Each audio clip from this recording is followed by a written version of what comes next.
কালিয়াগঞ্জের তরঙ্গপুর বড়াল উচ্চ বালিকা বিদ্যালয়ের আবাসনের ছাত্রীদের সিসিটিভি ক্যামেরা দিয়ে স্নানের নজর রাখা এবং ছাত্রীদের সাথে অশ্লীল আচরণের ঘটনা সামনে আসতেই দফায় দফায় উত্তেজনা ছড়ায় বিদ্যালয়ে।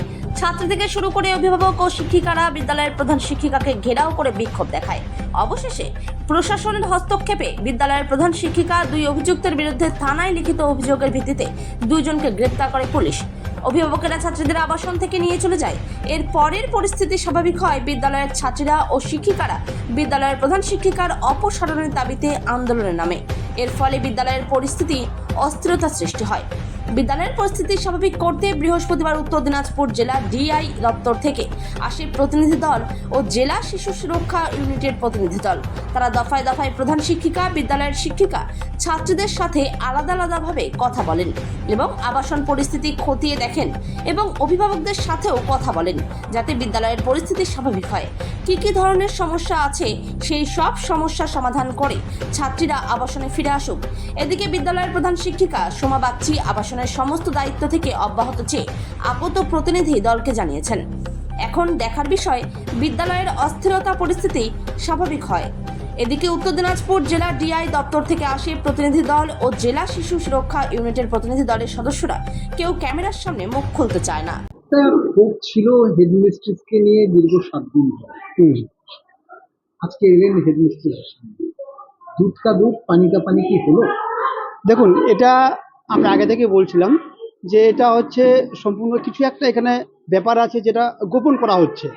ঠিক আছে, এখানে আমি বলবো যে এটা একদিনও হয়নি, এটা দীর্ঘদিন থেকে এই ষড়যন্ত্রটা বা একটা কোনো একটা গোপন কিছু একটা ইস্যু নিয়ে এটা আলোচনা হচ্ছে। ঠিক আছে, তো আমি হেডমিসকে এটাই বলবো যে এটার ফল ছিল এটাই যে উনি গার্জেন মিটিং ডাকেননি। যদি গার্জেন মিটিংটা করতো তাহলে হেড ম্যাডামের এখানে কোনো বলার মানে হেড ম্যাডামকে বলার কিছু জায়গা থাকতো না। কিন্তু হেড ম্যাডামকে আমরা এখন বলছি এই কারণেই যে আমরা তো কিছু জানি না। আজকে আমাদের বাচ্চা আমাকে বলছে, আমরা মিডিয়াতে দেখছি স্কুলে এরকম হচ্ছে, তো আমরা কাকে বলবো? আমরা তো হেড ম্যাডামকেই বলবো, দোষারোপ কাকে করবো?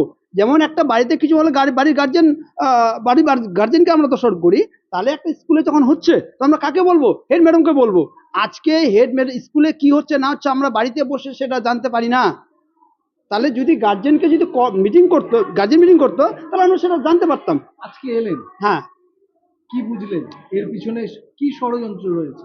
দেখুন, হেড ম্যাম যেটা বললেন সেটা এখানে অনেকেই বাচ্চাদের নিয়ে মানে কি বলবো, বাচ্চাদের শিখিয়ে দেওয়ার একটা এরকম জায়গায় নিয়ে গেছে বাচ্চাদের। ঠিক আছে, সেটা শিখিয়ে হেড ম্যাম যেটা বলছেন তিনি তো বলছে যে স্কুলে নাকি স্কুলের শিক্ষিকারা এটা সেটা বলছে। কি শিখিয়েছে? তার মানে কি এই ষড়যন্ত্রের পিছনে কি স্কুলের শিক্ষিকারা জড়িত রয়েছে? সহশিক্ষিকারাই জড়িত? দেখুন, এটা আমার কথা নয়, আমি তো স্কুলে নেই। সেটা হচ্ছে হেড ম্যামের কথা অনুযায়ী, যেটা হেড ম্যাম যেটা বলছেন সেটা অনুযায়ী এখানকার যে সহকারী শিক্ষিকারা আছে তাদেরই কিছু একটা চক্রান্ত থাকতেই পারে।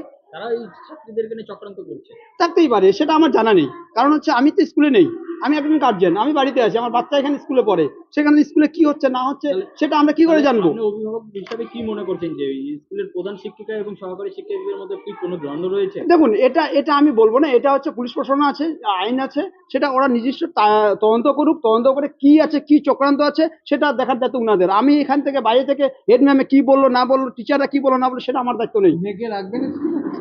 দেখুন, আমাদের তো রাখতেই হবে, আমাদের তো স্কুলে, এখানে আমাদের স্কুলে এটা। কি এমন মন্ত্র পড়ালেন?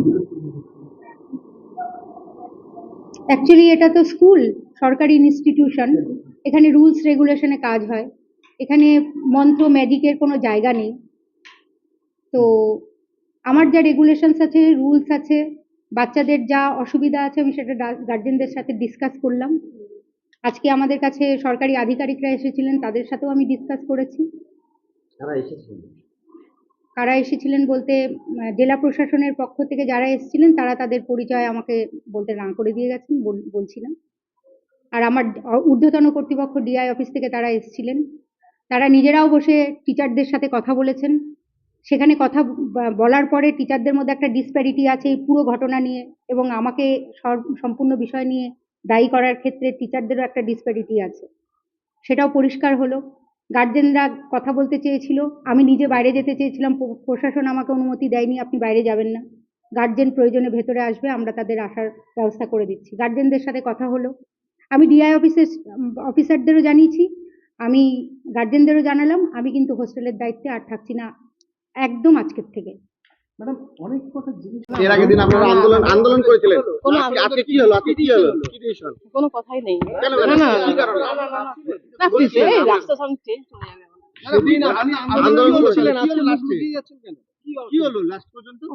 অভিভাবকরা তো বরদিদির সাথে আমরা সবসময় বাচ্চাদের সাথে। আপনারা তো ডিআই অফিস, ডিএম অফিস অনেক জায়গায় না, আপনারা সেটা অভিযোগ দিয়েছিলেন। সেটা আমাদের ডিপার্টমেন্টে সই করতে দিচ্ছিল না, জন্যই দিয়েছি। হ্যাঁ, কিন্তু আমরা সবসময় বাচ্চাদের সাথে। হ্যাঁ ম্যাডাম, সেদিন তো হেড দিদিমণির এগেইনস্টে প্রচুর আন্দোলন করেছিলেন, আজকে মুখ লুকিয়ে কেন? উনি আমাদেরকে সই করতে দিচ্ছিলেন না, জন্যই আমরা সকলেই মিলেই গিয়েছিলাম। এখন দিচ্ছেন? হ্যাঁ, এখন দিচ্ছেন? বলেন যে ওরকম কোনো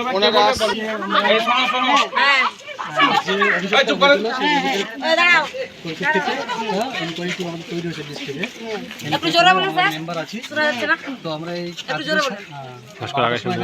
এখন কটা বাজে? প্রায় 6.5 ঘন্টা আমরা ইনকোয়ারি করলাম।